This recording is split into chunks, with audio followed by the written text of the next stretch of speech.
Korea E-Asia and Knowledge Partnership Fund. My name is Bayu Angelio, and I'm honored to be your master of ceremony today. First of all, I would like to welcome Honorable Dr. Ai Ahadiat as Vice Rector for Planning, Cooperation, and Information and Communication Technology of Universitas Lampung. Honorable Professor Dr. Dia Hulan Sumekar as the Dean of the Faculty of Medicine, Universitas Lampung. Honorable invited speakers, Associate Professor Bong Yum Kim, MD PhD, Dr. Kyung Hun Yo, and Dr. Woo Yung Jang from Hanyang University Seoul Hospital, South Korea. Honorable all Vice Deans of the Faculty of Medicine, Universitas Lampung, Honorable all Head of Division and Study Program, Faculty of Medicine, Universitas Lampung, Honorable Manager of HETI Project of Universitas Lampung, Professor Dr. Satria Bangsawan, Honorable the Director of Abdul Muluk Hospital, Dr. Lukman Pura Internist or the representatives, and also the lecturers and all participants from Universitas Lampung and other institutions. Ladies and gentlemen, let us start our agenda for today by saying Bismillah together. Ladies and gentlemen, for today's program, we will have 6 sections. First, the report by the Dean of the Faculty of Medicine, Universitas Lampung. Second, the opening speech by the Vice Rector of Universitas Lampung. Third, praying. Fourth, as a prominent part of this workshop, we will listen to the lecture about curriculum development by the Associate Professor Bong Yung Kim, MD PhD. And theme, fifth, coffee break and prayer. And the last will be learning video playback.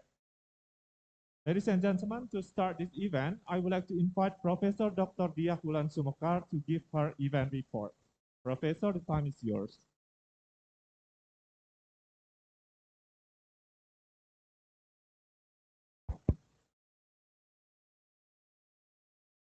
Assalamualaikum wabarakatuh.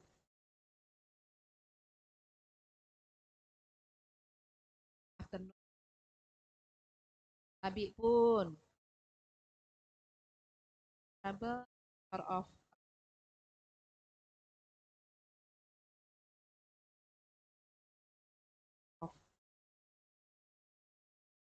Ayi Profesor Bong Yung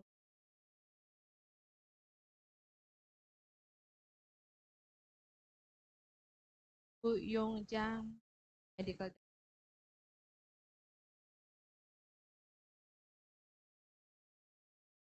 Good.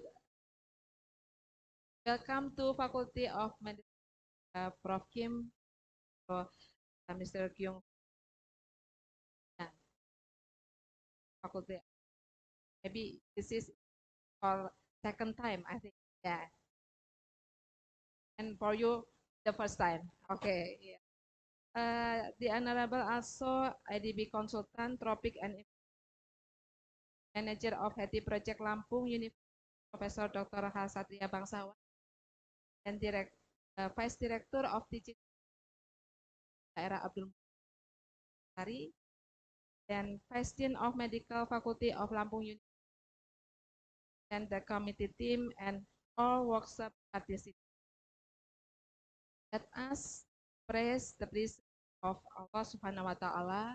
Salawat and salam may pour out to the Prophet Muhammad who has guided us to the path of truth according to the guidance of Allah. First of all, I would like to thank the Asian Development Bank, the Republic of Korea, Asia and Knowledge Partnership Fund, and Hanyang University for the opportunity to organize the program Innovation of Educational Capability of Schools Responding to Infectious Disease like COVID-19. Ladies and gentlemen, during these 2 days, we will participate in the third workshop of Innovation of Education Capability of Medical Schools Responding to Infectious Disease like COVID-19. This project consists of 5 main phases. And this activity is the third process of the curriculum development agenda on tropical.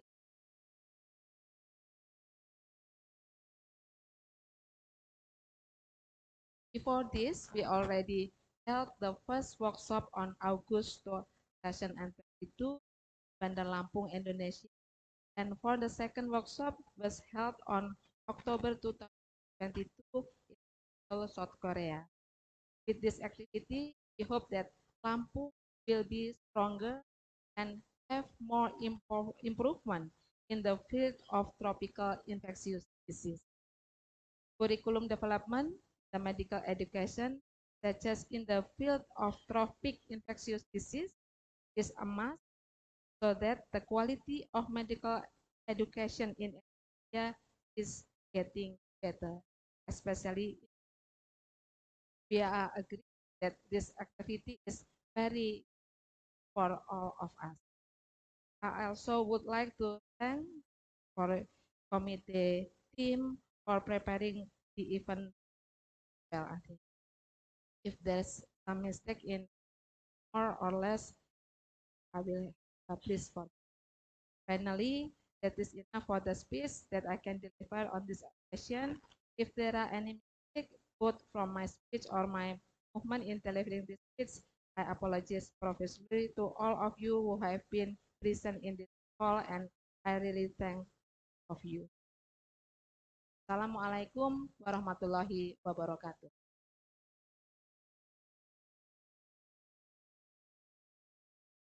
Okay, give applause, please. Thank you very much, Professor Dia. Next, I would like to invite Dr. Ai Ahadiat as Vice Rector for Planning, Cooperation, Information and Communication Technology of Universitas Lampung to deliver the opening speech and officially open this event. Time is yours.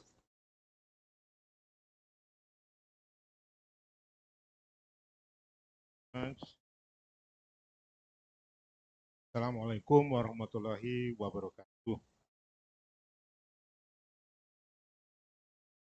Honorable Dean, Faculty of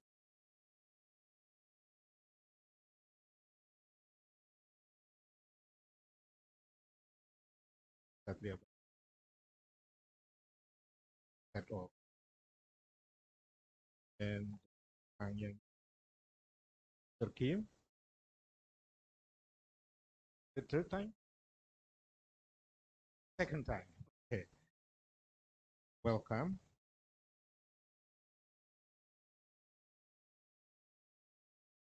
Professor Dr. Q Hon Yu, Dr. Wu Yong Ju,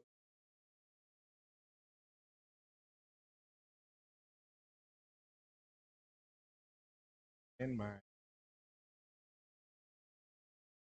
Dr. Nelda, the Director of Hospital, Abdul Muluk,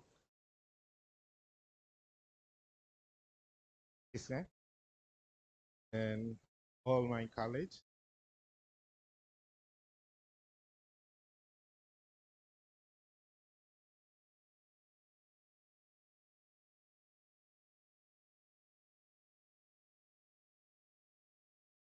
Vernisa, and very famous here. He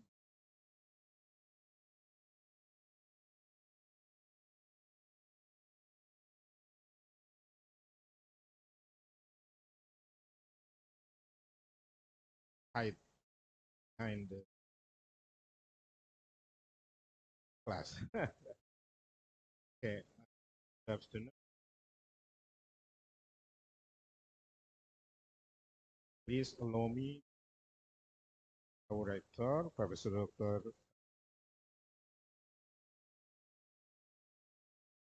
Have a I would like to send warm welcome to all of you. Thank you for taking time for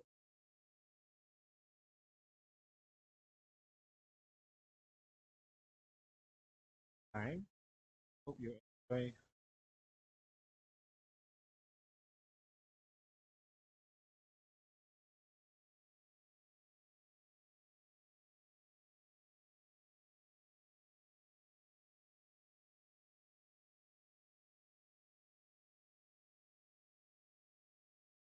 Uh, UNILA is the oldest university in Lampung.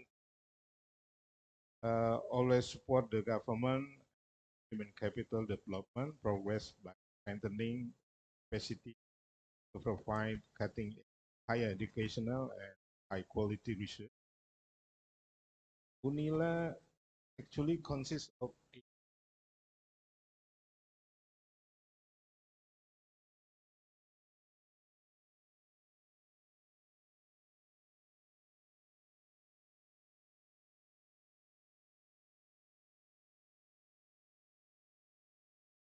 teacher training.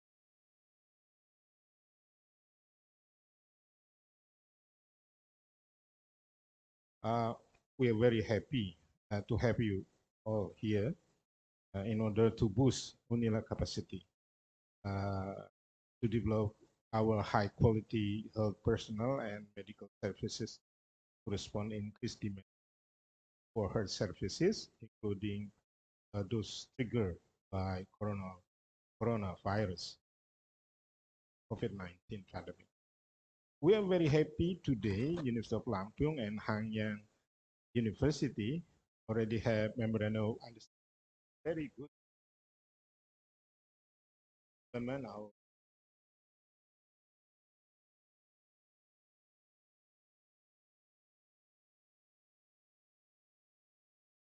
but it will be valued by the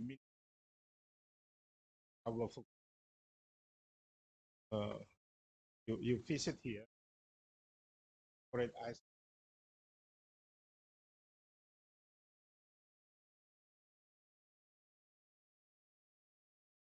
Or maybe you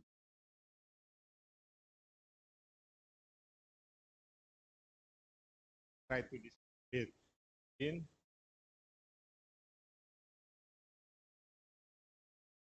Now we are supported by ADB, ASEAN Development Bank. Good of it. For the Republic of Korea E-Asia and Knowledge Partnership Fund, AKPF,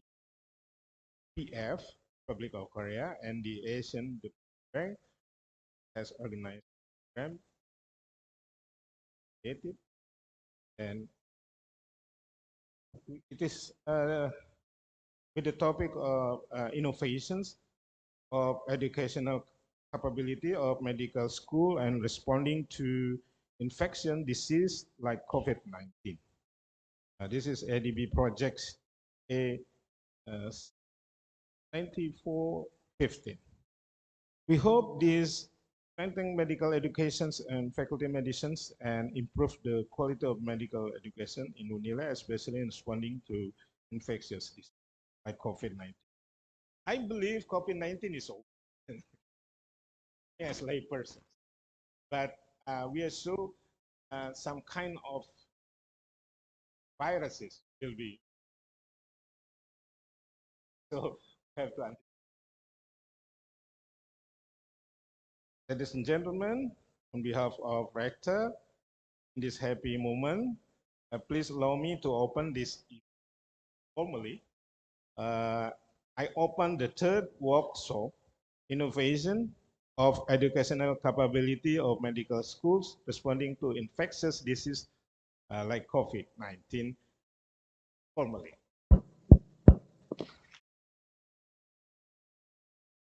The text shows say like that, so I talk like. So this is instructions. I have to load it. And I'm very happy and very grateful to for the audience. And I apologize, maybe the tongue, and then I really appreciate. I hope enjoy staying Lampung, Professor Kim.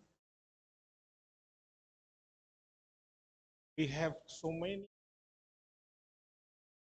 tourist point of interest. I believe you will, yeah, beach, mountain, and snorkeling. You can, on climbing and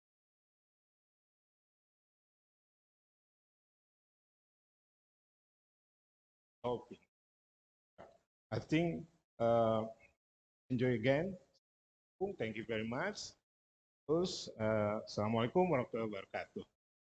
Good afternoon. Waalaikumsalam. Thank you very much, Dr. Ai. Please let me invite you, our Vice Rector, and also the Dean, and also Professor Satria Bangsawan to step forward to give a small gift and souvenirs from us to Prof. Kim, and then and then Dr. Yu and Dr. Zhang.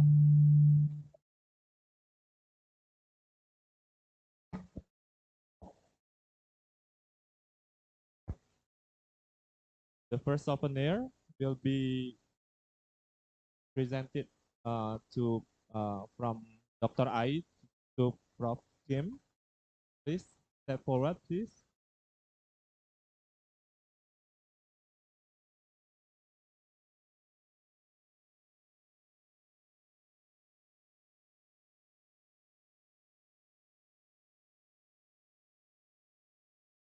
First souvenir to Prof. Kim.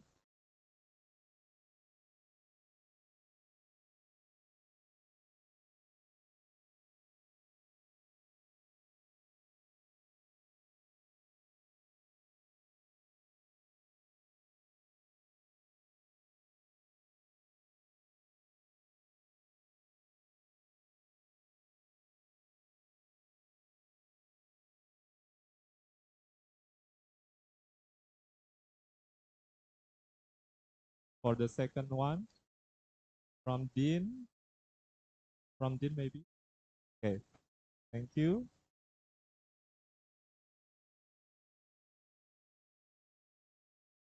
Okay, from the Dean to Dr. Zhang.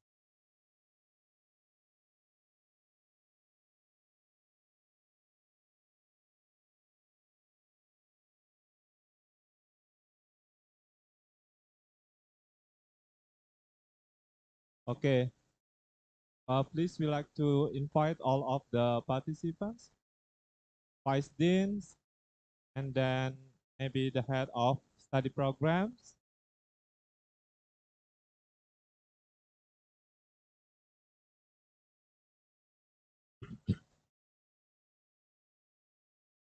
Yeah, the chief of the committee. Udah.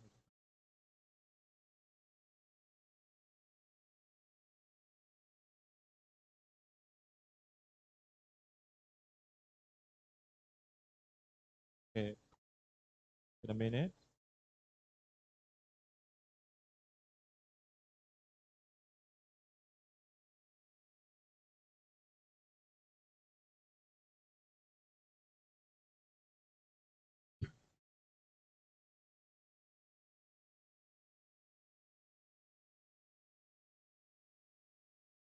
Okay, thank you very much.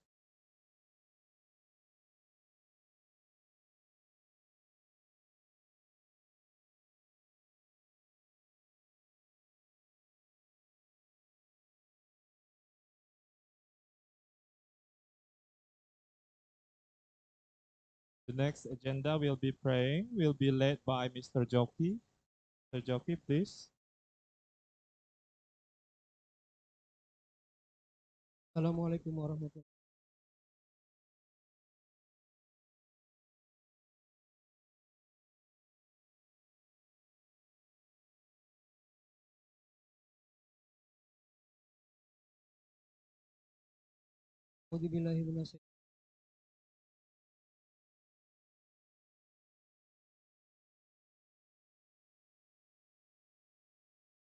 Allahumma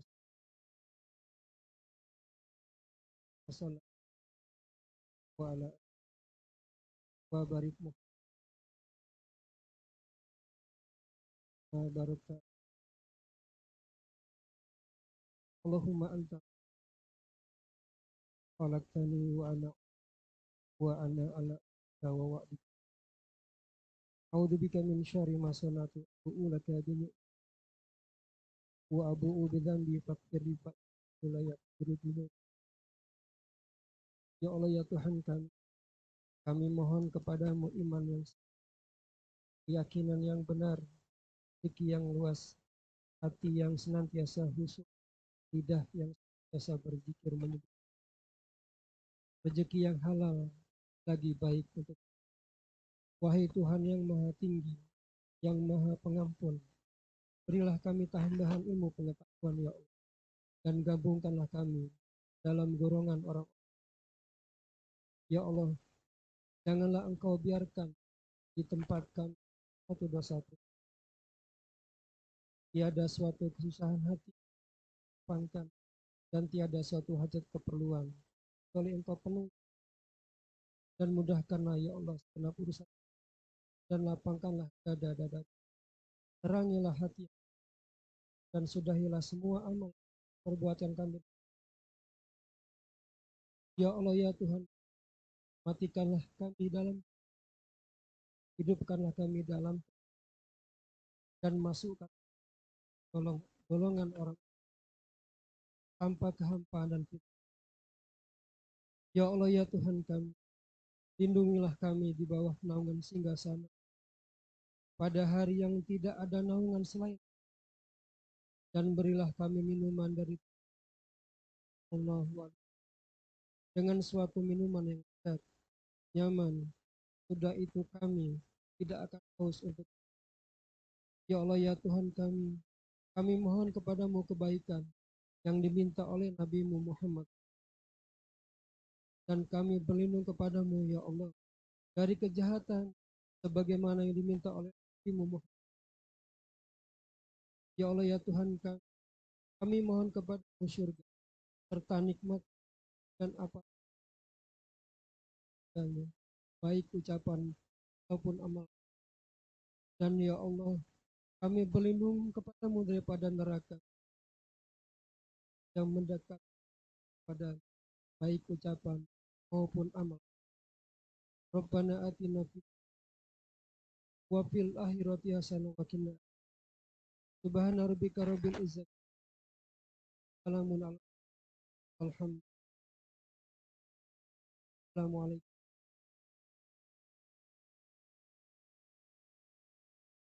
Thank you, Mr. Joki. Now we'll step on to the main part of this workshop. This part will be moderated by Dr. Nelda Aprilia Salim Internis. And for that, we'd like to invite Dr. Nelda to the stage. But before that, please let me allow to read the curriculum vitae of Dr. Nelda. Dr. Nelda Internis was born in Palembang, 18 April 1982. She had married and had 3 children.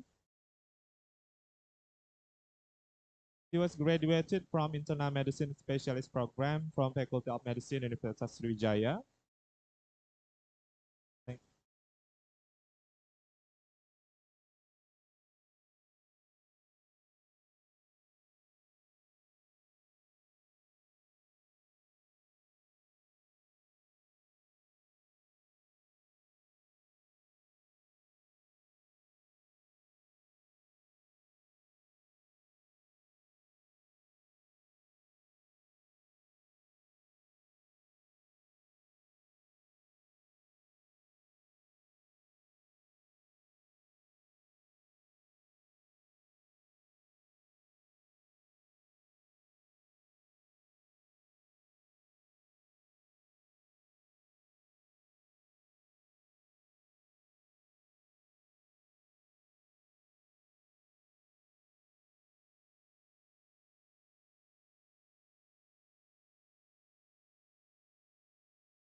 Start. Okay. Dr. Neda, maybe you can have a seat.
Okay, can we start? Okay, but before that, please let me read the curriculum vitae of our moderator today, Dr. Nelda. Dr. Nelda Aprilia Salim, internist, was born in Palembang. She had married and has 3 children. Uh, she graduated from International Medicine Specialist Program from Faculty of Medicine, Universitas Sriwijaya. And currently, she joined in subspecialist resident in tropical infectious disease from 2021. Some trainings uh,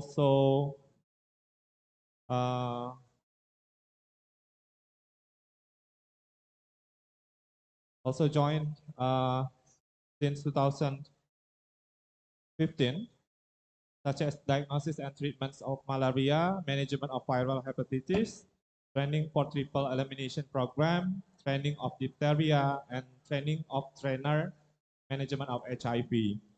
Currently, she works as clinical staff at Tropical and Infectious Disease Division, Department of Internal Medicine at Dr. Muhammad Hussein Palembang. And also, she served as national consultant for ADB project. So without further ado, let us welcome our moderator, Dr. Nelda Internis. Please. Thank you very much. Assalamualaikum warahmatullahi wabarakatuh. Good afternoon, our pleasant guests, audience participants from students and also faculty staff from Faculty of Medicine, University of Lampung atau Universitas Lampung. In this afternoon, we will start our third workshop, Innovation of Educational Capability of Medical Schools Responding to Infectious Diseases, COVID-19, as a part of ADB project TA 9415. Okay, we start this workshop. This is the third workshop, and I give the Prof. Bong Yong Kim, our head of this project, head team of this project from Hanjang University School of Medicine, will give a presentation about the this project, and then what will we do in this third workshop. So Prof. Kim, it's your turn. Yeah, good afternoon. Thank you very much to providing us an opportunity to give a presentation. I'm Bong-Young Kim from Hanyang University.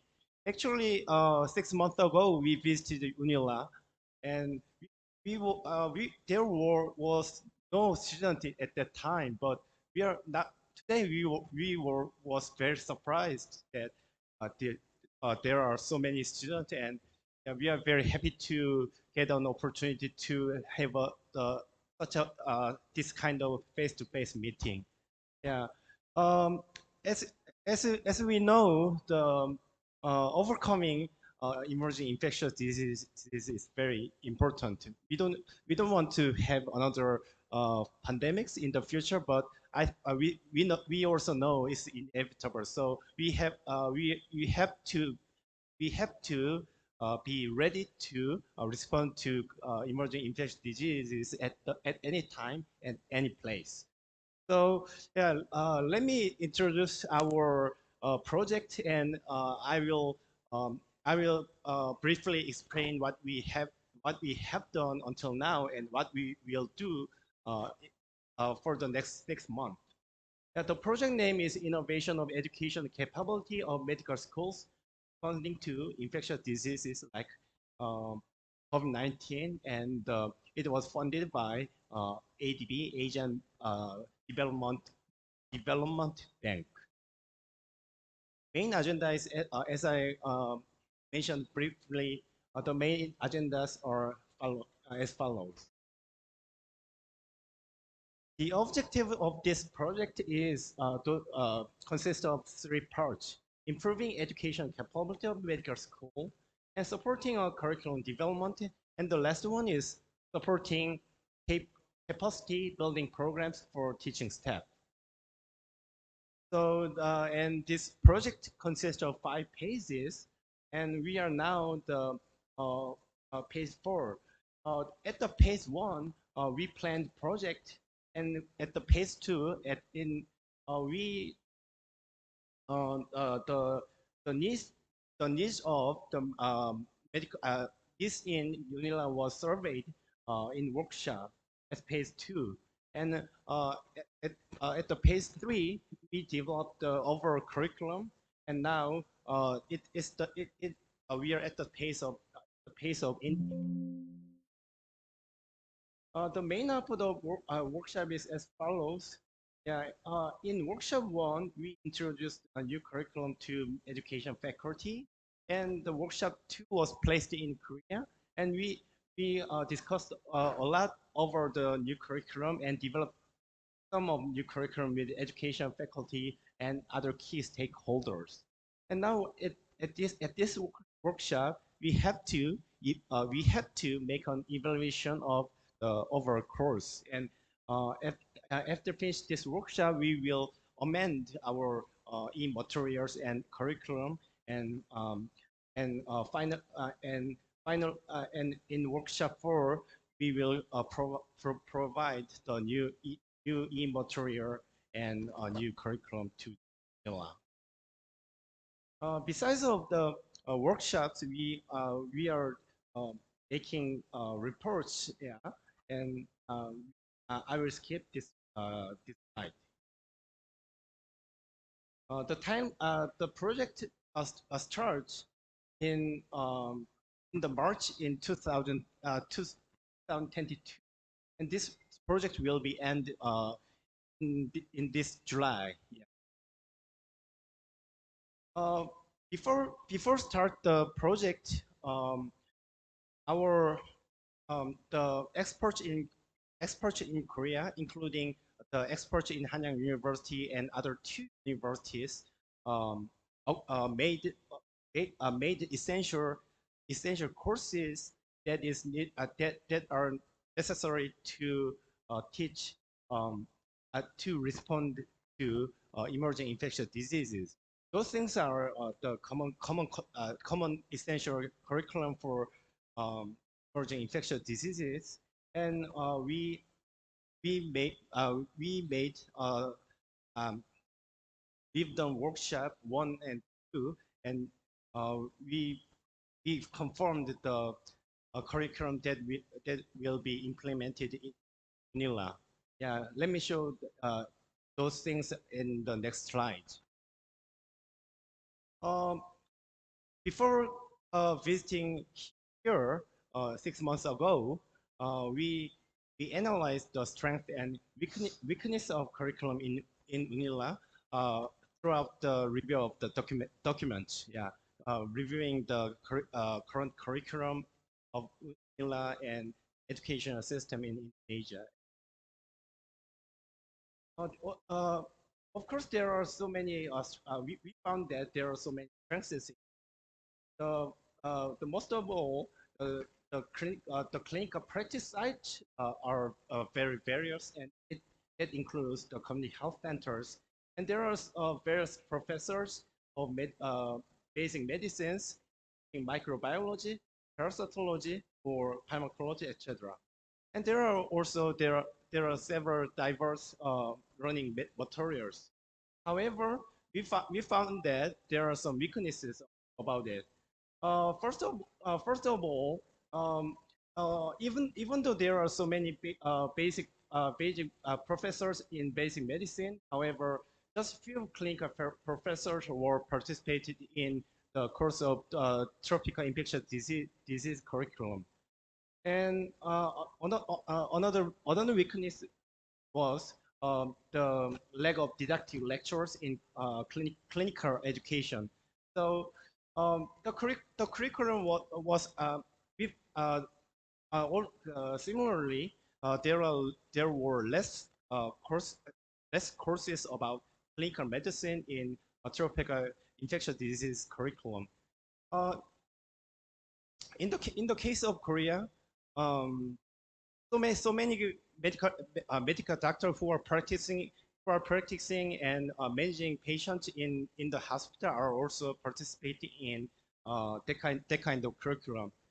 in my case, I'm a infectious diseases doctor, and I'm also treating COVID-19 patients and so many immunocompromised patients as well. And I'm also actively participating in didactic lectures um, in infectious disease courses in my university.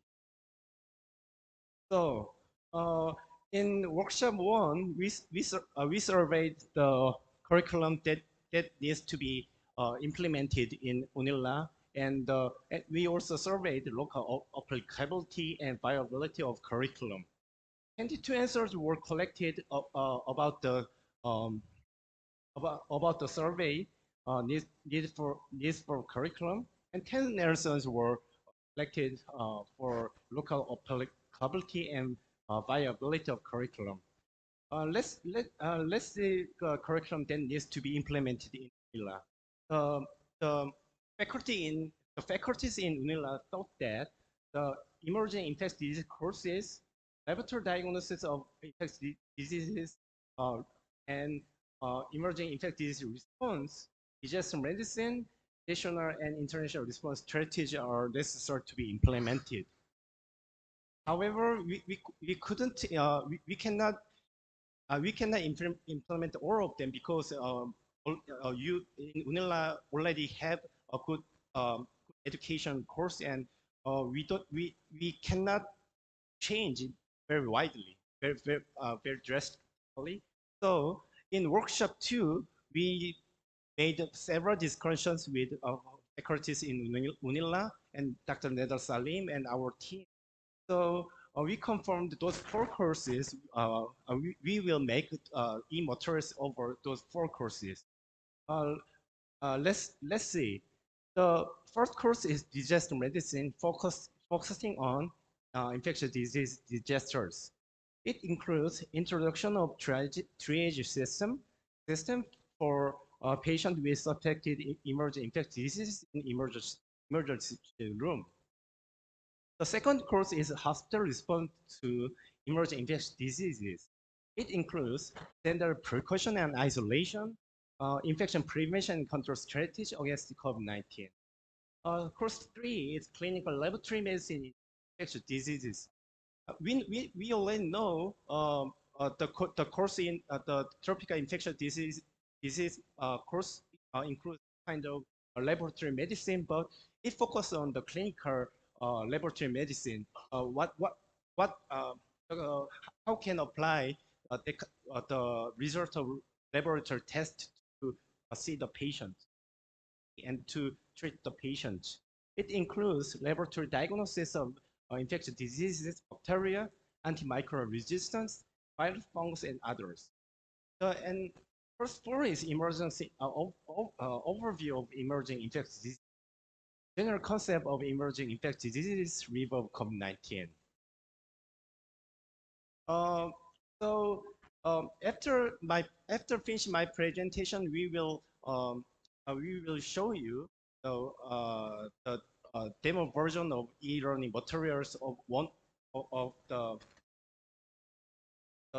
second course, the hospital response to emerging infectious diseases, and this demo version will be evaluated through the brief survey by medical students and professors.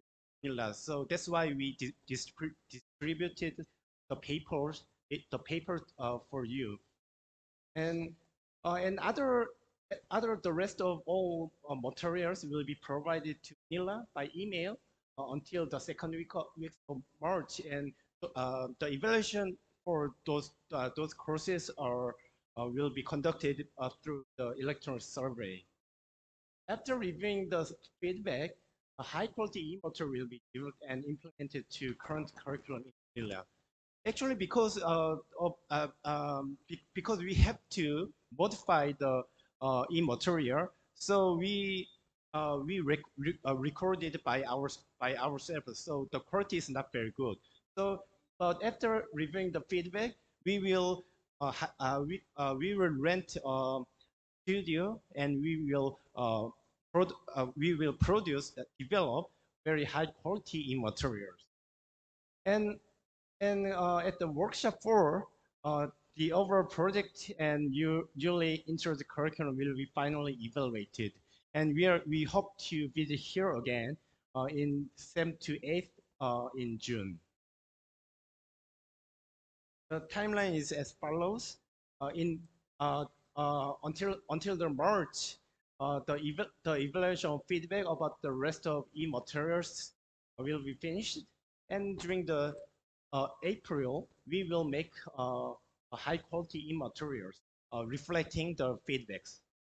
And in May, we are asking UNILA. We will asking to UNILA to applicate of new curriculum in the current curriculum in UNILA, especially surfing infectious medicine. And on June, the workshop 4 will be held, and the new curriculum will be finally evaluated. And on July, we will make the final report. We will submit the final report to ADB. Yeah. This was my presentation, and we will show you the demo version of the course 2, and we can make a further discussion after see that course. Yeah, thank you. Okay, thank you very much, Prof. Kim. Now we go to watch the video, I think. To all the participants, I know that some students has already watched the 2 videos before and have already given the feedbacks, fulfill the questionnaire. So we are going to watch the videos about hospital response to infections. I hope that we all can watch these videos and give some information or quotes to the videos about what's the limitation or what will be better for the video. Okay. Okay, you can play it.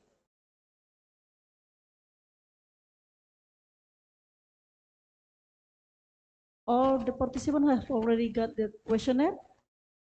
Yeah. Okay. Oh yeah, after we watch the videos, please fill in the questionnaire. Then after you fill in the questionnaire, hand it to Dr. Dwi Indria Anggraini, and Prof. Kim has prepared a beautiful souvenir gift from Korea, from South Korea. So after you finish filling the questionnaire, to all, not only for students, but also to all the participants, all the faculty staff, finish the questionnaire and give it to Dr. Dwi Indria Anggraini, then you will get the souvenir.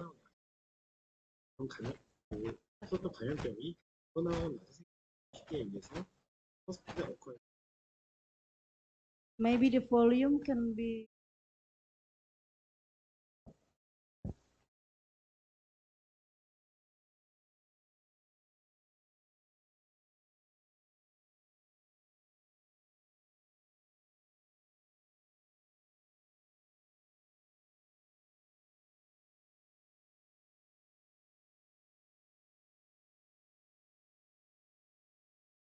Can the students see the slides, the videos?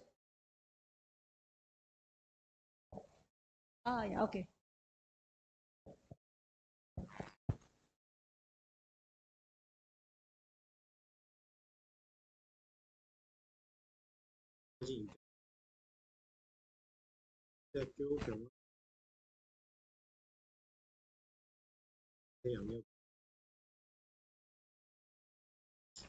먼저 헬스케어 어소시에이티드 인펙션에 대해서 간단하게 좀 말씀을 좀 드릴 거고요. 그리고 스탠다드 프리코션 앤 아이솔레이션, 마지막으로는 블러드본 인펙션 앤 백시네이션에 대해서 말씀드리도록 하겠습니다.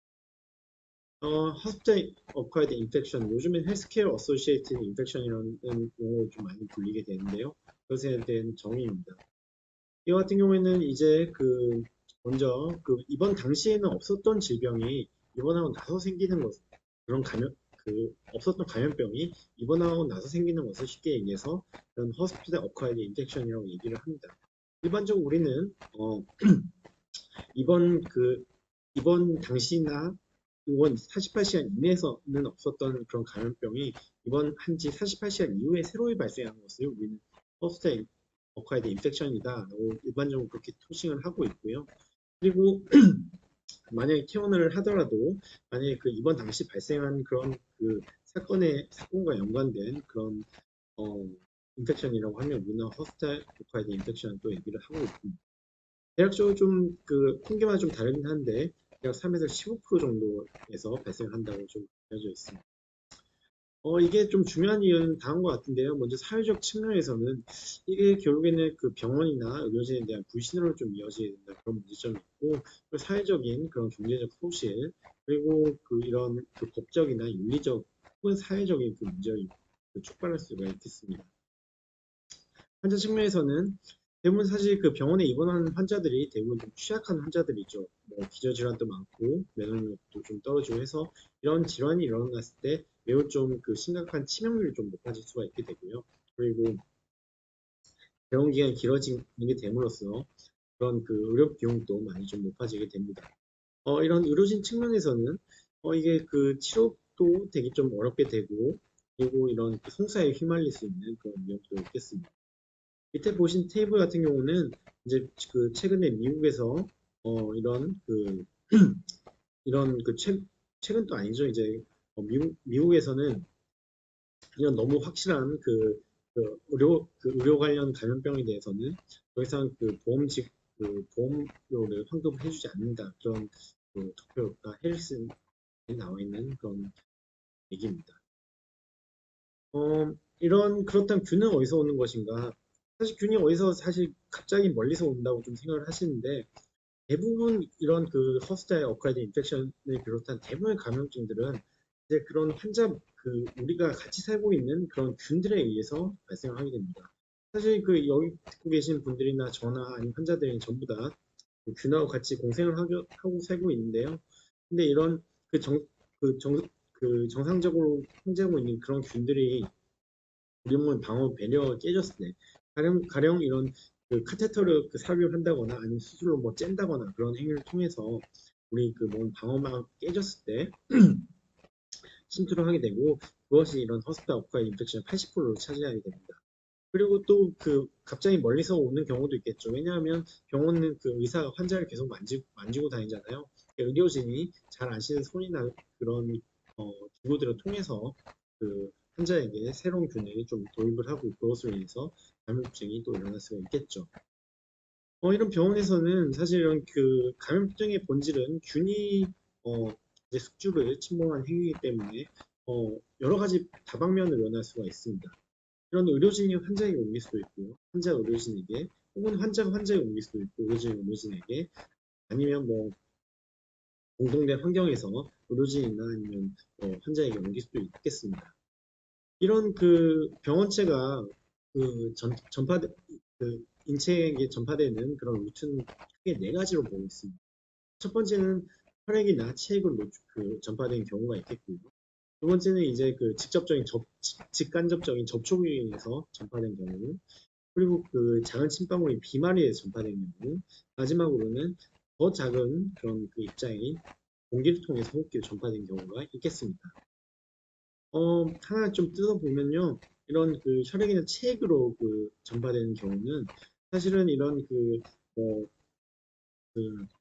환자의 주로 환자의 이런 체액이나 아니면 체액이나 혈액에 있는 그런 이런 미생물들이 원래라면 스터라일한 그런 그렇게 무균적인 환경에 우리 몸 속에 있는 무균적인 환경에 침투를 했을 때, 그럴 때 전파가 되는 것이 블러드본 트랜스미션이라고 합니다. 대표적인 예시로는 HIV나 HB 바이러스, HC 바이러스가 있고요. 이런 것들이 보통 병원 환경에서는 이런 주사침 자상이나 아니면 수술할 때 이런 수술 기구에 손이 찔리거나 하는 것을 통해서 전파가 되곤 합니다. 그리고 그 직접적인 그 직접 접촉에 의해서 그 전파되는 컨택트 프리커션이 있게 되고요. 이것은 이런 병원체에 질량이 된 환경이나 아니면 환자 혹은 사람을 접촉을 했을 때 우리가 직접적으로 접촉하거나 아니면 간접적으로 예를 들어 기구가 먼저 접촉하고 해서 그 병원체를 획득을 하고 우리가 다시 그 기구를 만졌을 때 그랬을 때도 그 전파가 일어날 수가 있게 되는 거죠. 그리고 그 다음이 비말입니다. 비말이라는 것은 그 이런 작은 침방울이잖아요. 작은 침방울이 주로 이런 그 감염병에 걸린 환자가 말을 하거나 기침을 하거나 아니면 숨을 쉴 때 그럴 때 이런 작은 침방울이 그 튀게 되고 그 침방울이 우리 그 사람들의 호흡기 즉뭐 이런 그 respiratory tract 혹은 뭐 컨정티바, 나전 뮤코자 등등의 그 침범을 했을 때 그랬을 때 전파가 되는 것을 일컫습니다. 주로 우리가 그 주로 알고 있는 대부분의 호흡기 그 감염병들이 여기에 속하고요. 대표적인 것들은 헤모필로스 인플루엔자 B, 나이세리아 메닌지티스, 인플루엔자 등이 있습니다. 마지막 에어본인데요. 이런 그 아까 말씀드렸던 드럼립보다 훨씬 더 작은 그런 조그만 입자가 이제 동원 입자의 형태를 통해서 호흡기에 침투를 한다는 그런 뜻이고 이것은 그 몇 개 없습니다. 몇 개 없기 때문에 좀 기억을 해두시면 좀 좋으실 겁니다. 에어본으로 그 트랜스미션 되는 주된 감염증 세 가지는 투버클로시스, 미즈, 그리고 바리셀라 이 세 가지가 있겠습니다. 자 이제 그러면 이런 그 허스피탈 어콰이드 인펙션을 막기 위한 스탠더드 프리코션이나 아이솔레이션에 대해서 말씀드리겠습니다. 이런 그 병원의 전파를 막기 위해서 우리는 스탠더드 프리코션과 아이솔레이션이라는 전파를 쓰게 됩니다. 스탠더드 프리코션 같은 경우는 모든 환자들에 대해서 우리가 응당 지켜야 될 그런 수칙들을 얘기를 합니다. 그렇기 때문에 모든 환자들이 대상이고요. 여기에는 손위생을 한다. 그리고 그 적절한 그 보호구 착용을 하고 호흡기 예절을 지키고 그리고 마지막으로는 안전한 주사 그 실무를 준수하는 것 이 네 가지가 스탠더드 프리코션에 들어가고 우리가 모든 환자들이 마주쳤을 때 응당해야 되는 그런 그 전략들입니다. 지침들입니다. 그리고 그 아이솔레이션 같은 경우는 아까 그 컨택트 프리코션은 응당 모든 환자들에 대해서 모든 사람들이 적용을 해야 되는데 그 중에서도 특히 그 전파가 됐을 때 전파력이 높거나 아니면 전파됐을 때 치명적인 그런 그 예후를 가진 그런 질환에 대해서는 이 스탠다드 프리코션에 더해서 그 전파 경로별로 이런 경위라는 그런 그 전략을 적용을 하게 됩니다. 그래서 또 다시 말씀드리겠습니다. 먼저 스탠다드 프리코션은 아까도 말씀드렸다시피 모든 사람들에게 응당 적용을 해야 되는 것들이고요. 그리고 핸드 하이진, 그리고 그 적절한 보호 착용, 그 기침 예절, 안전 주사 실무 등이 있습니다. 가장 중요한 것은 핸드 하이진입니다. 우리는 환자를 손으로 보통 만지게 되고 그리고 모든 활동을 손으로 많이 하게 됩니다. 때문에 항상 환자를 만지기 전후, 프로시저를 하기 전후에는 반드시 손위생을 철저히 하는 것이 필요합니다. 손위생을 한 이렇게 물과 비누로 손위생을 할 수도 있고 사프로 클로시딘 같은 것으로 손위생을 할 수도 있고요. 그리고 요즘에는 이런 알코올 젤을 좀 핸드 하이진 도구로 많이 사용하고 있습니다. 아까도 말씀드렸다시피 손으로 주로 그 병원에서 병원체가 전파가 되게 됩니다. 먼저 이런 상황을 좀 가정을 해봅시다. 이런 그 환자나 환자 주변 환경은 환자가 내뿜은 모든 마이크로 오르가니즘으로 컨타미네이션이 되어 있는 상태입니다. 그것을 의료진이 손을 만지게 되게 되고요. 거기 만지고 난 이후에는 손에서 그냥 그 환자로부터 획득한 마이크로 오르가니즘들이 증식하게 됩니다. 그것을 이제 그렇게 한 상태에서 손이 씻지 않고 다른 사람을 만졌을 때 이런 병원체가 전파가 되게 되고 그 사람들에게 좀 다시 이런 콜로나이제이션이 되고 아까 말씀드렸던 그런 어떤 프로시저 센트럴 라인을 센트럴 베너스 카테터를 삽입한다거나 아니 수술한다거나 한 등등의 행위를 통해서 인체 방어막을 깨뜨리게 되면 그 병원체가 침투할 수 있게 되는 것이죠. 손위생을 하는 방법에는 핸드럽과 핸드워싱이 있습니다. 최근에 우리가 많이 좀 쓰고 있는 알코올 베이스드 젤을 손을 마찰시키는 것을 핸드럽이라고 얘기를 하고요. 일상적 이런 비저블한 눈에 띄는 그런 오염원이 없으면서 좀 일상적인 손위생을 시행할 때는 이런 알코올 젤로 핸드럽을 하는 것이 좀 충분하다고 되어 있습니다. 그다음에 핸드워싱은 눈에 손으로 물과 비누로 손을 씻는 행위인데요. 이것은 분명히 확신 눈에 띄는 오염원이 있거나 체액이나 혈액에 노출되었을 경우 변을 보고 난 이후 아니면 이런 알코올제 같은 소독제 저항성이 있는 스포를 형성하는 특히 클로스트리디스 디피시 같은 그런 균주를 가지고 있는 환자를 접촉했을 때 마지막으로 화장실을 다녀왔을 때 등등등에서는 이럴 때 반드시 핸드와싱을 시행을 해야 됨을 기억해 주셔야 되겠습니다. 이런 핸드와싱은 좀 그냥 단순히 쓱 하면 손 씻는 것이 아니고 손을 이렇게도 닦고 깍지도 껴보고 이렇게 손끝도 좀 하셔야 되시고 엄지도 하고 손목도 이렇게 좀 잘 닦아 주셔야 되겠습니다. 그래서 손위생을 반드시 수행해야 되는 시점은 WHO는 이렇게 5가지를 제시하고 있습니다. 먼저 우리가 가지고 있는 이런 손에 가지고 있는 패소젠들을 환자에 옮기면 안 되니까 환자를 만지기 전이나 아니면 에이셉틱 프로시저를 하기 전에는 반드시 우리는 손위생을 해야 됩니다. 환자를 만지고 난 이후에는 환자에게 가지고 있는 그런 패소젠들을 우리 획득을 하지 않기 위해서 환자가 만지고 난 이후에도 손위생을 해야 되고요. 그리고 프로시저를 바디 플루이드나 체액에 노출된 이후에도 반드시 그런 손위생 프로시저를 해야 되는 것이죠. 마지막 부분이 조금 헷갈리는데요. 이제 환자 주변도 사실은 커트이나 아니면 침상 그런데도 환자가 뿜은 그런 마이크로 오가니즘으로 컨테미네이션 되어 있기 때문에 환자 주변 환경을 커트이나 침상을 만지고 난 이후에도 반드시 손위생을 수행을 하셔야 됩니다. 기침 예절인데요. 기침 예절은 아시다시피 우리가 만약에 내가 부지불식간에 이런 패소젠을 호흡기에 가지고 있는데 그것을 기침을 킥하면 이런 비말이 생성이 되게 되고 다른 사람들에게 이런 감염병을 전파시킬 수 있기 때문에 반드시 기침 예절을 지켜야 됩니다. 이 같은 경우는 우리가 기침할 때 반드시 입을 가려야 되고요. 가급적이 마스크를 쓰거나 아니면 마스크를 쓰는 것이 좋은데 마스크가 없는 상황이라고 하면 이렇게 손등으로 가리고 나서 기침을 하고 반드시 그 이후에 손위생을 철저히 좀 시행을 하셔야 됩니다. 그리고 이런 작은 신방 같은 경우는 주변에 있는 사람들에게 옮길 수가 있기 때문에 가급적이면 이렇게 재채기 하거나 그런 사람 재채기 하는 그럴 때는 최소한 2m 정도는 타인으로부터 좀 떨어지는 게 좋을 것 같고요. 그리고 아까도 말씀드렸듯이 기침하고 나서 손을 맞고 난 이후에는 반드시 손을 좀 닦으셔야 되겠습니다.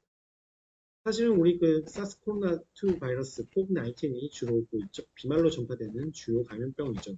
그렇기 때문에 아까도 말씀드린 최소한 1m 정도 간격을 좀 떨어뜨려야 되시고 그리고 기침할 때 반드시 손을 가리다 그리고 기침하고 난 다음에 손 씻고 가급적 마스크 착용하자 그런 것들이 여기서 좀 나온 그런 이런 데서 기인한 이론들입니다. 퍼스널 프로텍티브 이퀴먼트는 이런 감염원으로부터 우리를 보호하기 위해서 있는 그런 착용하는 그런 도구들입니다. 또 여기 보시는 아이 프로텍션 마스크, 가운, 글러브들이 여기 퍼스널 프로텍티브 이퀴먼트에 해당이 됩니다. 먼저 글러브입니다. 글러브 같은 경우는 일단 가장 중요한 게 우리 몸을 외부의 병원체로부터 보호한다는 것이 가장 큰 목적입니다. 주로 체액이나 혈액에 노출될 위험이 있을 때 반드시 장갑 착용을 좀 해야 되고요. 그런데 이렇게 장갑을 착용을 했다고 해서 우리가 손위생을 항상 거르면 안 됩니다. 왜냐하면 장갑에 미세한 손상이 있을 수도 있고요. 제일 중요한 건 장갑을 착용할 때 괜찮은데 벗을 때 이런 감염으로부터 우리 손이 오염이 될 수가 있기 때문에 장갑 차기 전과 후에는 반드시 손위생을 이게 장갑을 낀다고 해서 생략을 해도 된다 이렇게 뜻하는 것은 아님을 좀 기억을 해주셔야 되겠습니다. 그리고 장갑을 하나 꼈다고 해서 하나 끼고 이 환자 보고 저 환자 보고 하시면 안 됩니다. 한 환자 볼 때 분명히 하나의 장갑을 껴야 되고요. 한 환자를 본다고 하더라도 부위에 따라서 예를 들어서 항문을 만졌다고 눈을 만지고 그러면 좀 곤란하겠죠.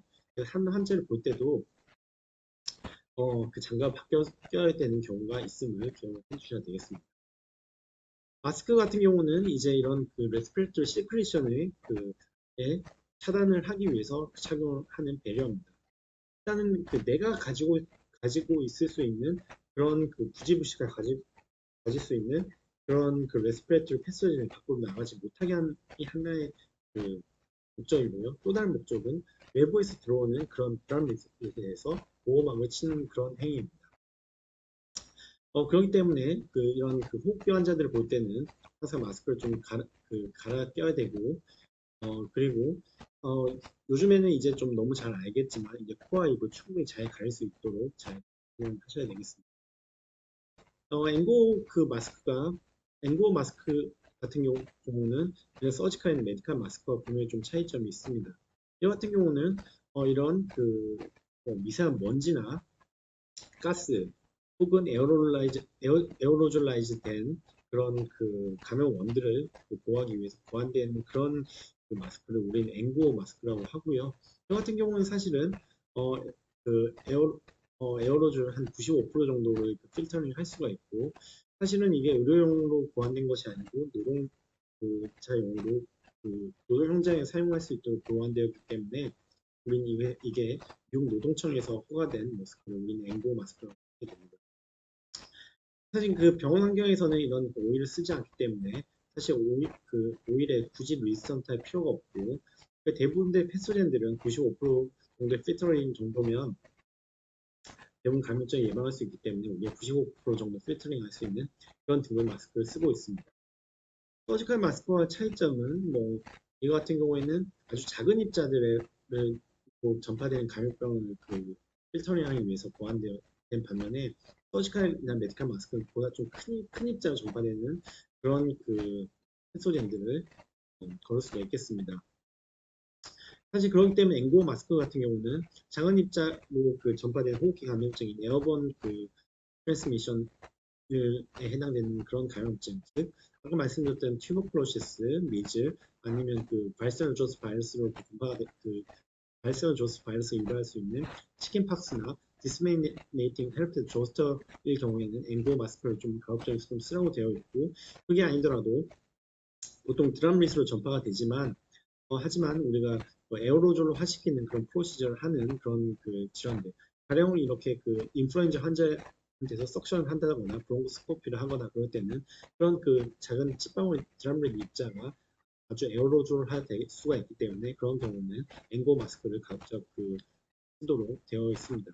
또한 분명히 드랍릿으로 주로 전파가 되곤 하지만 감염이 되었을 때 좀 치명적인 그런 결과를 유발할 수 있는 메르스나 아니면 코비드-19 같은 경우도 가급적이면 이런 엔고 마스크를 좀 사용하는 것을 권장을 하고 있고, 나머지 호흡기 감염증 관련한 상황에서는 모두 서지컬이나 메디컬 마스크를 사용하는 게 충분하다고 권고하고 있습니다. 이제 커버롤이나 가운 같은 거 얘기인데요. 왼쪽에 보신 커버롤이고 우측의 가운입니다. 커버롤 같은 경우는 몸을 360도 이렇게 커버를 하는 해서 매우 안전해 보이지만, 사실은 이거 같은 경우는 벗을 때 이게 벗을 때 컨타미네이션 될 위험이 있기 때문에 이런 컨타미네이션 예방을 위해서는 좀 트레이닝이 반드시 좀 필요하다고 되어 있습니다. 여름철 특히 좀 덥고 습한 지방에서는 매우 좀 불편한 그런 덥고 불편한 활동 제약이 많기 때문에 그렇다는 부작용이 있는 반면에요. 비닐 가운 같은 경우에는 단점이 아무래도 등 쪽이나 목이나 다리 아래쪽이 노출이 되어 있기 때문에 뭔가 좀 위험해 보이기는 한데 이거 같은 경우는 좀 덜 덥고 좀 활동하기보다 그래도 커버롤보다 편하다는 장점이 있습니다. 사실은 이거 같은 경우는 앞서 제가 다른 시간에 말씀드렸던 바이럴 헤모리지 피부 같은 아주 고위험 체액이나 혈액으로 전파되는 아주 치명률 높은 그런 패소젠들을 볼 때는 그래도 커버를 쓰면서 보셔야 되는데요. 사실 이렇게 컨택으로 아주 전파될 위험이 높지 않은 그런 감염병, 코비드-19 마찬가지죠. 그럴 때는 굳이 커버롤을 반드시 고수해야 될 필요는 없습니다. 눈 같은 경우에도 사실은 좀 보호를 해야 되는 게요. 이게 드랍릿 특히 감염증에서는 눈 쪽에 눈 점막에 이 드랍릿 작은 침방울 끼게 되면 이게 그 나주 라큼이나 덕트를 통해서 레스피레이터리 그 트랙으로 들어갈 수 있기 때문에 우리는 이런 드럼릿이나 아니면 드럼릿에 의해서 발생하는 고위험 감염증 볼 때는 이런 그 구브르나 그 페이셜 실드를 반드시 좀 착용하고 해야 됩니다. 자, 이제 그 표준주에 대해서는 다 말씀드렸고요. 거기에 대해서 더 추가적으로 할 수 있는 경로에 대해서 말씀드리겠습니다. 주로 전파 경로가 블러드본 인펙션과 컨택트 트랜스미션 그리고 드럼릿이나 에어본 그 네 가지 루트가 있다고 말씀드렸습니다. 사실 그 이런 그 블러드본 그 트랜스미션 같은 경우는 우리가 일상적 그뭐 체액에 노출만 이런 주사기나 아니면 그 수술에 의해서 노출만 되지 않는다면 일상적인 환경에서는 노출되지 않기 때문에 그냥 스탠다드 프리코션만 적용을 하게 되고요. 컨택트 트랜스미션으로 그 전파되는 그런 질환 같은 경우는 이 스탠다드 프리코션에 더해서 컨택트 프리코션을 적용을 하게 되고 그리고 드럼릿으로 전파된 질환 같은 경우에는 스탠다드에 드럼릿을 더 추가를 하게 됩니다. 에어본 같은 경우에는 스탠다드 에어본을 추가를 하겠죠. 컨택트 아이솔레이션을 시키는 그런 그 패스제들은 다음과 같습니다. 먼저 멀티드롭 리지스턴트 박테리아에 콜로나이제이션 되거나 아니면 인펙션 된 환자들입니다. 특히 방코마이신 리지스턴트 엔테로코쿠스나 카페인 리지스턴트 엔테로박테리알레스 같은 경우는 이게 전파가 돼서 다른 환자들한테 콜로나이제이션 되고 그 콜로나이제이션 된 그 환자가 다른 그 프로시저나 아니면 그 면역이 저하되거나 하는 등등의 원인으로 이런 그런 그 항생 내성균이 환자 몸에 침투하게 되면 매우 치명적인 위험을 결과가 일으킬 수 있기 때문에 이런 그 패스젠을 가지고 있는 환자들은 다른 환자로부터 격리를 시켜놓습니다. 그리고 또한 그 장관 내에서 그 매우 환경에서 오랫동안 그 살아남는 그런 장관 내 감염 같은 경우는 그래서 이런 감염증 이런 그 표현들 같은 경우는 물이나 음식 오염시킬 수 있고 집단적인 감염병을 발발시킬 수가 있기 때문에 이런 쪽에 그 특히 CDI나 타이포이드 피버, EHEC 등의 그런 그 병원체를 가지고 있는 사람들도 역시 격리를 시킵니다. 또한 그 스킨 인펙션 중에서 매우 인펙셔스하고 트랜스미시블한 그런 스케이비스 같은 경우는 또 격리시키곤 하죠. 이런 그 컨택트 아이솔레이션 같은 경우는 앞에서 보시다시피 들어갈 때 먼저 접촉주의이기 때문에 우리가 최대한 그 사람들과 접촉을 우리가 다이렉트하게 접촉을 하면 안 됩니다. 때문에 우리가 반드시 장갑과 가운을 전용 일회용 가운을 입게 되고요. 그리고 그 환자 진료할 때는 우리가 가지고 있는 그런 청진기나 아니면 체온계 같은 것들을 그 병실 환자만 쓸 수 있는 그런 전용 체온기나 그런 청진기를 써야 된다고 안내하고 있습니다. 이건 저희 그 한양대학교 병원의 그 예시인데요. 일단 입구에는 이렇게 그 디스포저 가운과 글러브 등이 배치가 되어 있고 이렇게 격리 환자다라는 표식이 붙어 있습니다. 그리고 병실 내부에는 이런 전용 청진기나 혈압계 같은 게 있고요. 그리고 환자에게는 어떻게 행동해야 될지 환자 안내문도 병실에 좀 구비해 뒀습니다. 드럼릿하고 에어본은 계속 아까 말씀 좀 드렸었는데 가장 큰 차이는 입자의 차이입니다. 드럼릿 같은 경우는 입자가 좀 크고 그렇기 때문에 멀리 가지 못합니다. 중력에 좀 떨어진다는 그 특성이 있고요. 한 1m 정도 간다고 좀 보시고요.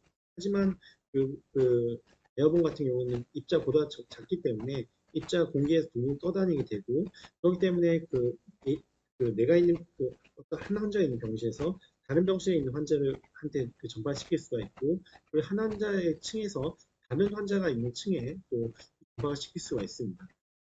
그래서 두 가지가 이제 우리가 퍼스널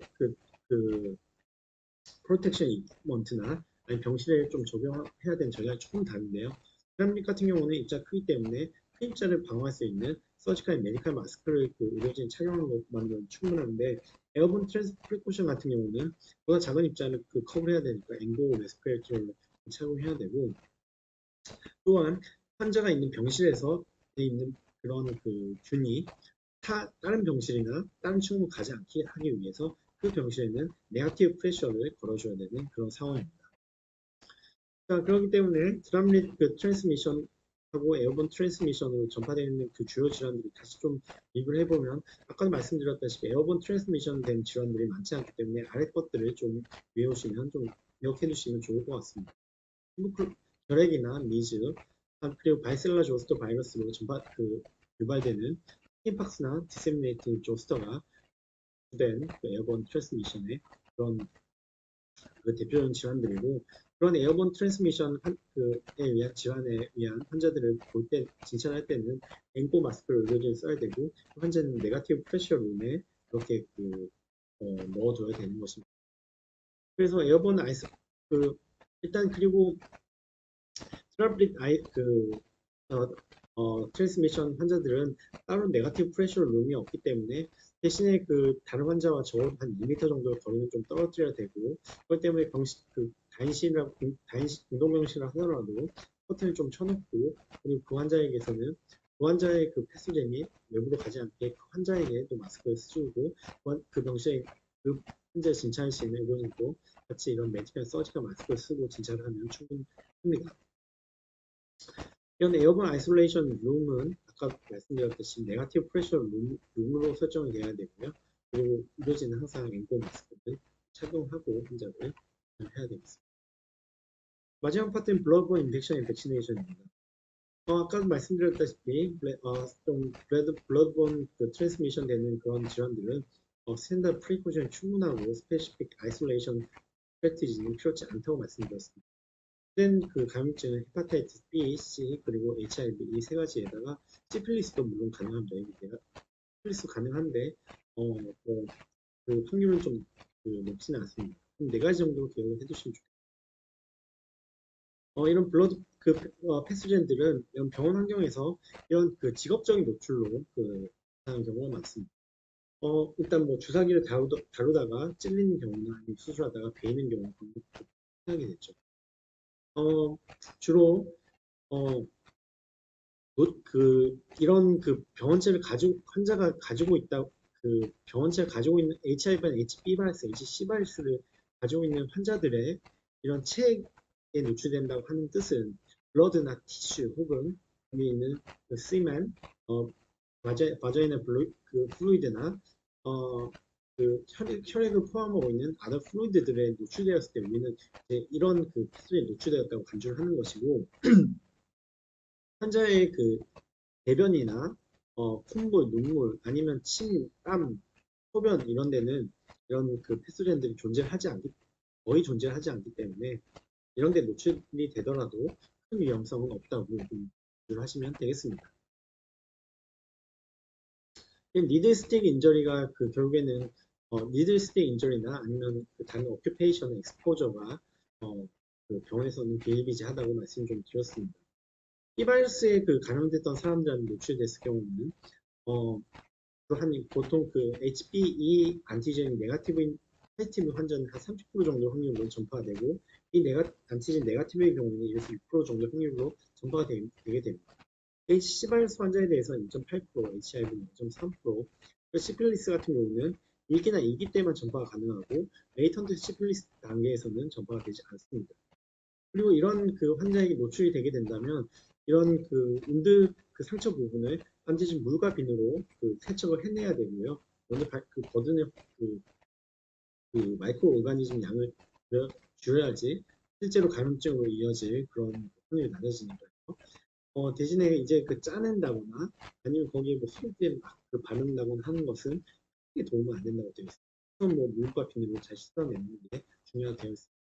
그리고 또한 중요한 것은 포스 익스포저 프로필락시스를 좀 해야 된다는 점입니다. HB 바이러스 환자에 대해서는 이제 환자 상태와 이제 이런 의료진 상태를 좀 고려를 해서 좀 결정해야 되는데요. 먼저 환자 상태가 B 바이러스 S 안티젠이 포지티브일 때 우리가 이제 이런 조치를 좀 고려를 하셔야 되겠습니다. HBS 안티젠 포지티브의 경우 포지티브이고 의료진은 이제 백신네이션 히스토리가 없거나 아니면 백신네이션 했다고 하더라도 HBS 안티바디가 없는 경우 형성되지 않는 경우에는 HB 임무글로불린을 1회 시행을 하고 HB 바이러스 백신네이션을 그냥 접종을 하시면 되십니다. 그리고 그 환자 스테이터스와 상관없이 이런 메디컬 스텝에서 HBs 안티바디가 있는 경우는 그냥 아무런 조치를 취할 필요가 없는 거고요. 근데 환자가 만약에 아무리 HBs 안티젠이 네거티브라고 하더라도 메디컬 스텝이 그 백시네이션 받았던 히스토리가 없다고 하면 추후에 또 다른 사고 예방하기 위해서 HB 바이러스 백시네이션을 좀 하는 것을 추천하고 있습니다. 바이러스 같은 경우는 사실은 포스피 익스포저 프로필락시스를 할 수 있을 만한 약제에 대한 검증이 아직 이루어지지 않아서 그냥 이제 바이러스 인펙션이 발생한지 안 발생한지 보기 위해서 정기적인 그런 루틴한 팔로우업이 필요하다고 좀 6개월까지 필요하다고 좀 되어 있고요. 사실 그래서 그 질환이 디벨롭 되지 않으면 그냥 괜찮은 거고 질환이 디벨롭 되게 되면 바이러스 트리트먼트로 넘어가게 되는 것입니다. HIV 같은 경우도 일단은 노출되자마자 한 28, 한 달 동안은 안티바이럴 메디케이션을 일단 감염이 됐는지 안 됐는지 상관없이 일단 예방적으로 무조건 복용하게 되어 있고요. 그리고 6개월까지 이런 정기적인 검진 통해서 이게 질환이 발생했는지 안 했는지를 좀 확인하셔야 되십니다. 네, 이상으로 이번 챕터를 마치겠습니다. 네, 경청해 주셔서 감사합니다.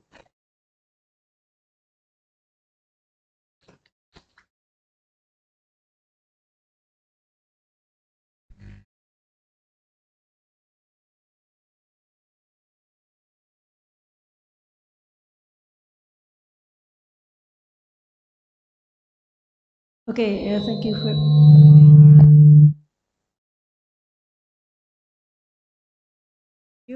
We have already watched videos about hospital response to infection, mostly focusing on controlling and prevention of infection, especially in hospital to our medical students or staffs. Since we still have time, is there anything you want to discuss about the subject, the materials, or about the videos maybe? Yeah, if there are any suggestions or inputs from the participants, you can directly give your inputs. Besides that you have filled in the questionnaires, you can also directly give some input. Okay, maybe from students first, do you have any comments or inputs or maybe something to ask? Okay, please.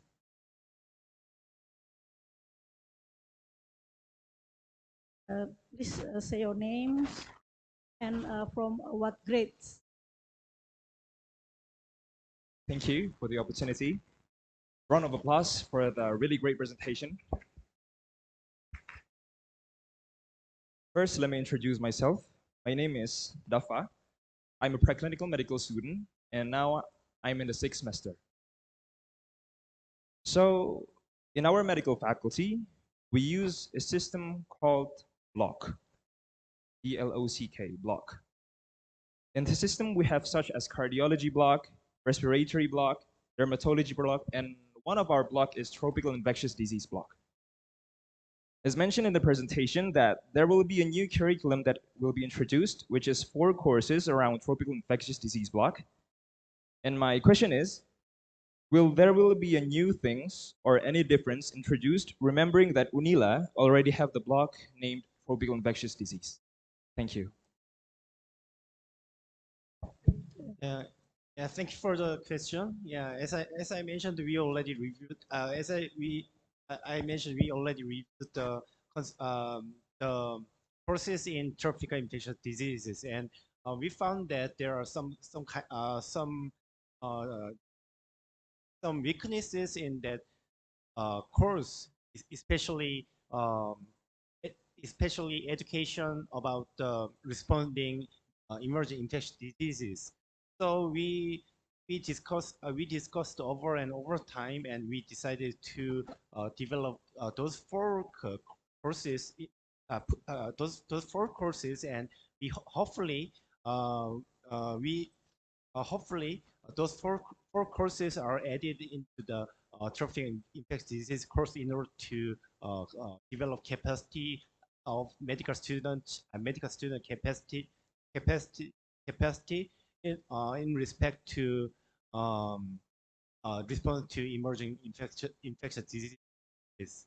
And actually, we don't know how the UNILA can utilize our e-materials.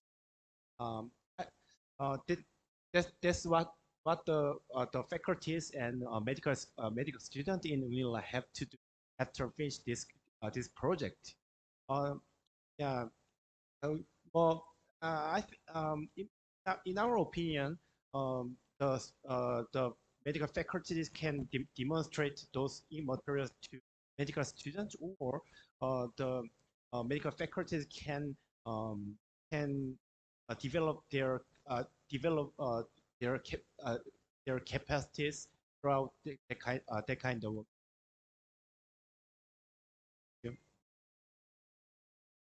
Okay, Dava, any more comments? Thank you. Any questions or comments from students or staff faculties regarding this workshop, and especially about these e-learning materials that Prof. Kim and team will develop and will be implemented to UNILA curriculums, especially in tropical infectious disease block.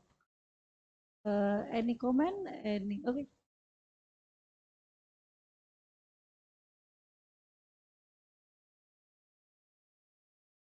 Hello, my name is Aikal. I'm on my 5th year medical student.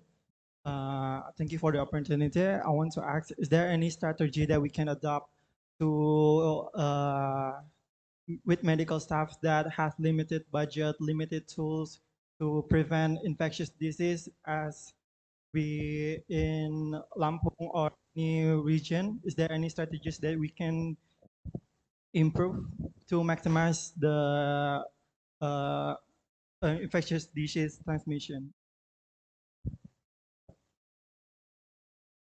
So maybe strategies for us with limited resources and capacity to prevent infectious.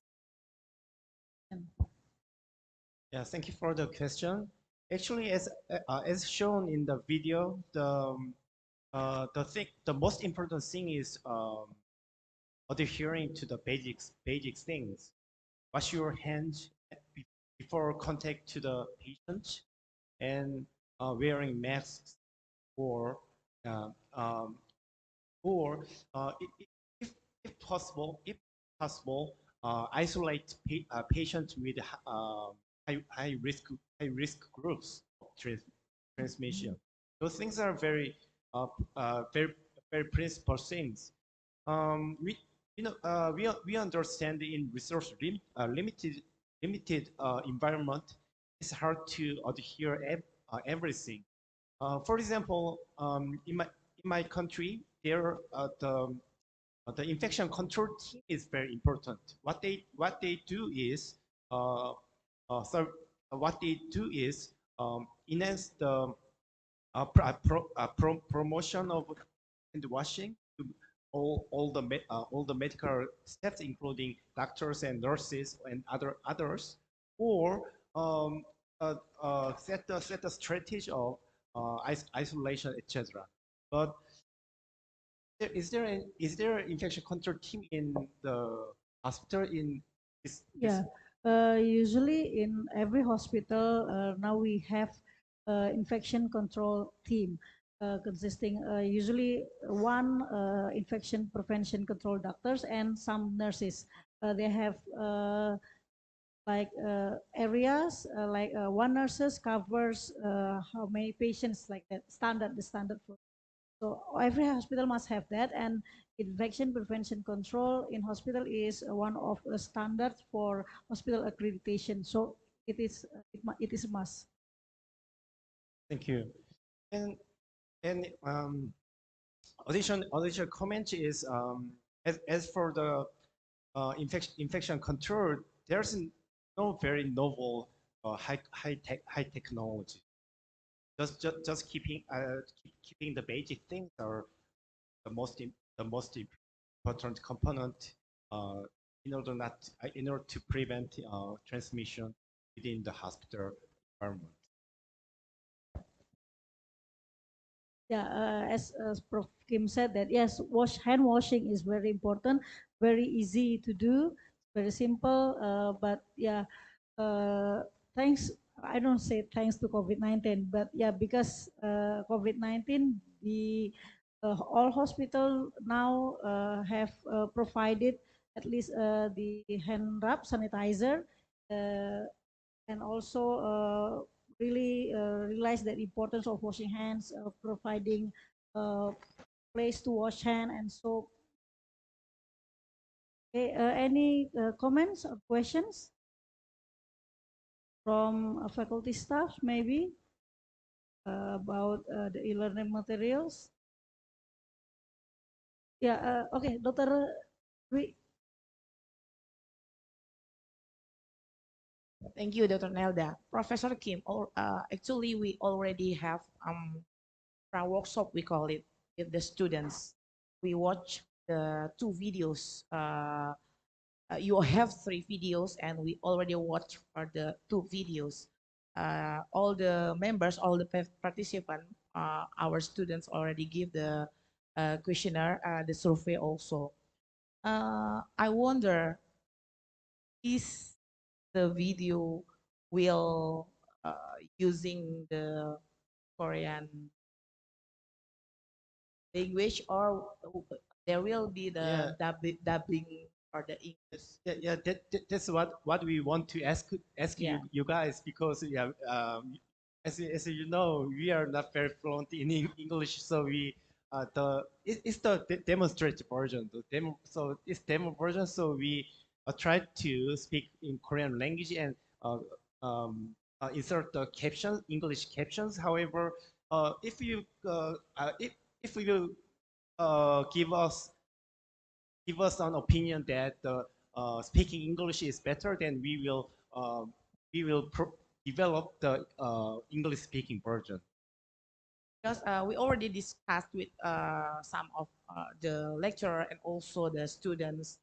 Maybe if you don't mind, we prefer to hear the English version, because seems that drama Korea, yeah, they said that all of you is handsome, just like you, Prof. Kim. You also like opa opa, yeah. So, so Yeah, maybe in the final version, I will dress up. Dress. okay. If you don't mind, maybe there will be one or two videos in this version. Thank you. Thank you, Dr. Ririn. Yes, I've already watched the videos. Yeah, yeah, maybe if the sound is also in English, although the subtitles is also in English, so we can focus hearing, then our eyes can focus watching, whether we watch the slide or watch the subtitles. And also, from my opinion, the slide, the clinical laboratory, the subtitle is overlapping with the slides. So it is very difficult to read the subtitles and also difficult to read the slide. So yeah, it's overlapping. So it's difficult to see the slide. But in this slide and the yeah, the last slide, this hospital response slide and the emerging infectious disease slide, it's not really overlapping because the background is white, so we can read the subtitles clearly. Uh, my suggestion to, if you cannot dub the sound with English, maybe the subtitles in Indonesia, maybe subtitles Indonesia, maybe the sound is in Koreans and the slides is already in English. Maybe that's another option, I think. So we have three lingual, Korean, English, and Indonesia. So if it is difficult to do a dubbing in English dub video, from my opinion, after watching the videos. Any comment from students? It's okay. From the two videos you have already watched, maybe you have some inputs or what do you prefer the most? Because this is should be for you, for students to learn materials, or maybe the materials given, or we have already got those materials, or any new materials you got from the videos. Prof. Kim, before comments, I said that there is four videos, but no, no, four course that the disaster has not made video, not yet, but there will be four videos. For, yeah, perhaps the course one about disaster medicine focusing infectious disease. I think it's something new for us because yeah, we lack of disaster medicine, infectious disease, how to handle emerging disease. Any inputs, comments from faculty staff, please? Maybe any suggestions, or maybe from the faculty staff, the lecturers, they think the materials should be like that or something like that, or is it enough, or do you expect more from the materials, the subjects? From students, maybe? Yeah, okay. Raise your hand.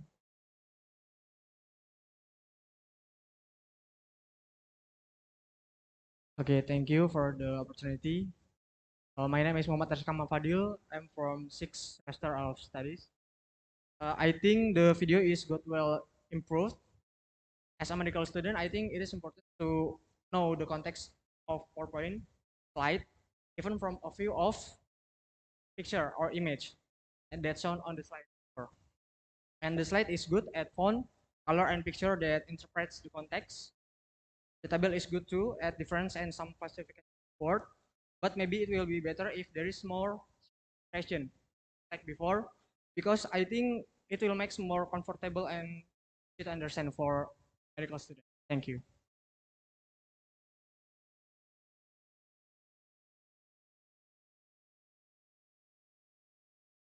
Illustration, or give some simple illustration, some like examples.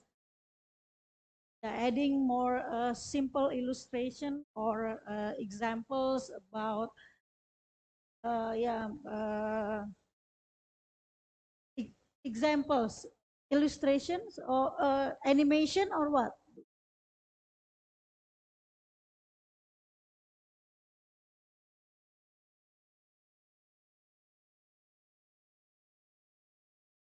Oh yeah, like washing hands.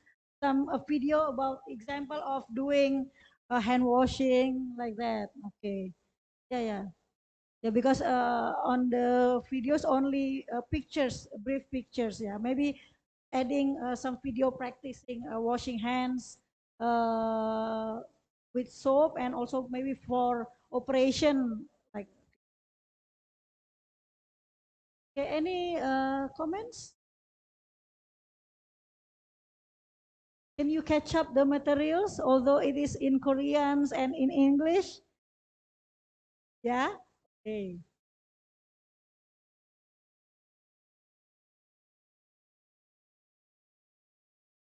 Uh, if there is no comment from students and from faculty staff, anything? Any closing maybe? Yeah, maybe For this day. maybe we can discuss further with some faculties in Manila, and I think we will review the survey questionnaires in depth, and we will revise the material. And maybe probably we will develop the material in English next for the next version. Yeah, thank you. Thank you very much. I think this is the end of the presentation from Prof. Kim and the video session. I return to the Prof. Ceremony.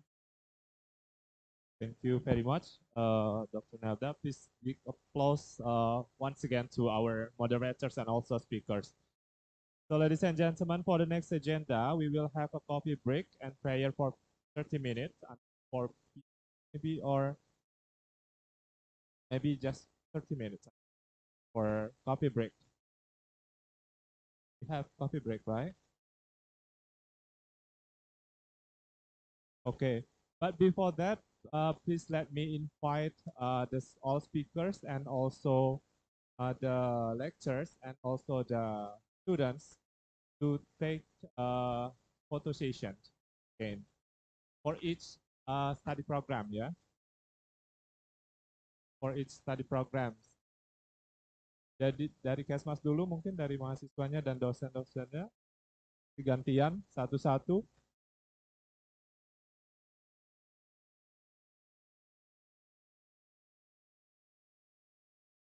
Could you please step forward to here?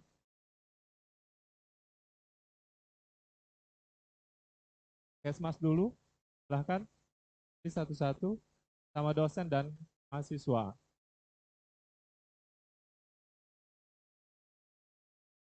Ya, silahkan Bapak Ibu yang ngajar di Kesmas juga.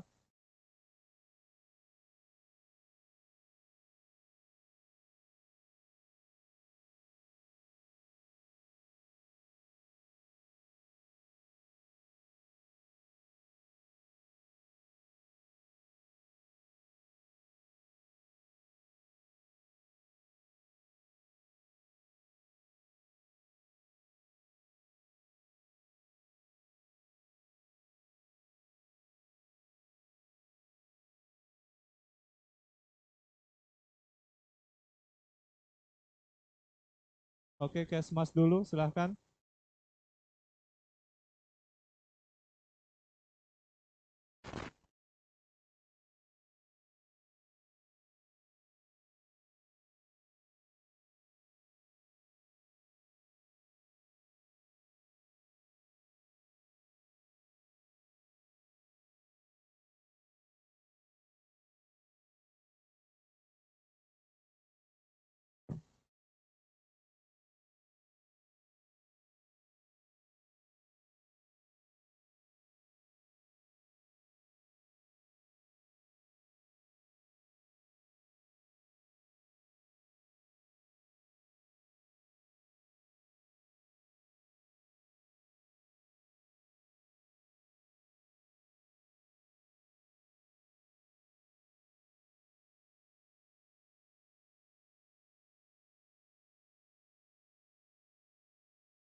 PSPD,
Okay. Okay, from the last one, PPDS.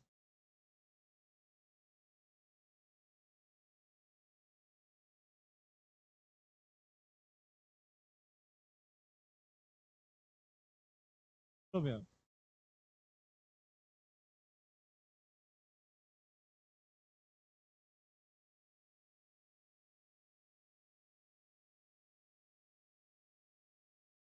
Antar, Bu. Ini apa ini profesi? PPDS dan rumah sakit, profesi boleh. PPDS dan profesi.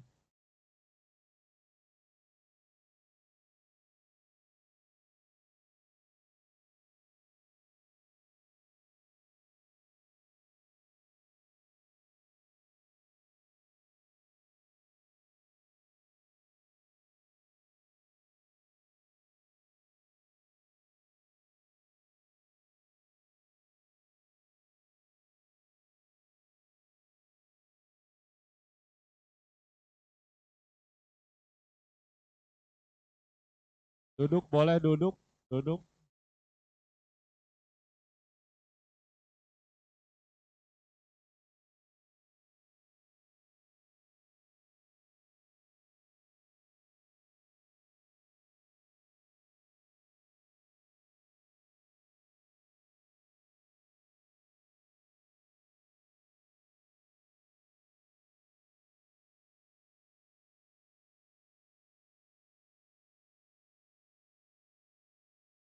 Oke. Alfor Lampung.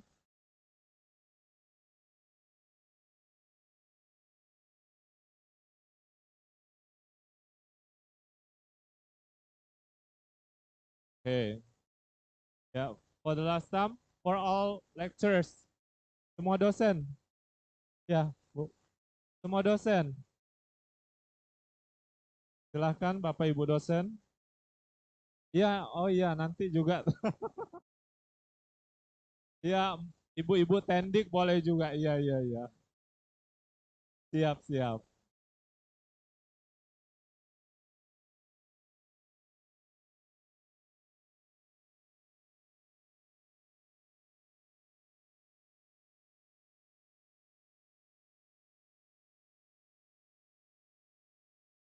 Ayo,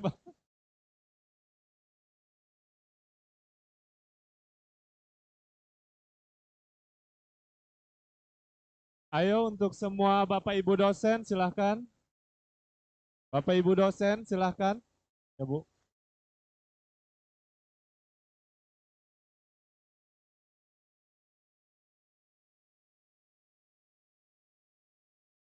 Ayo Bapak Ibu dosen.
Oke. Mau lagi?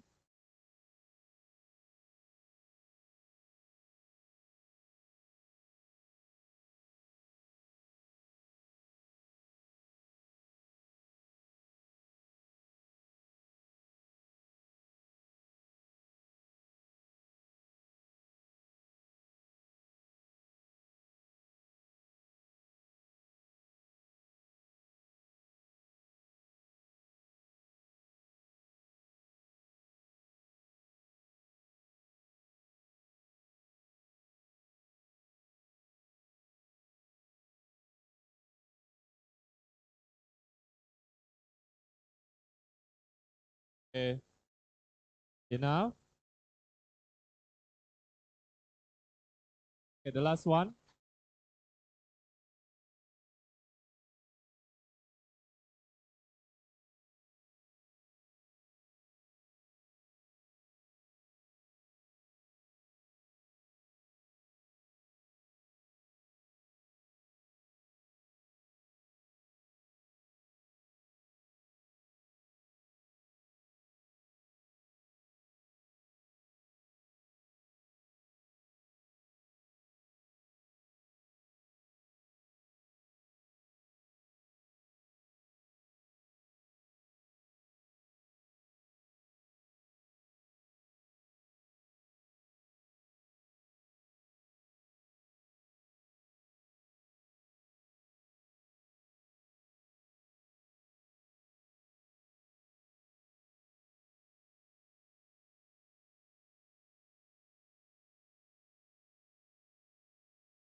Okay, thank you very much.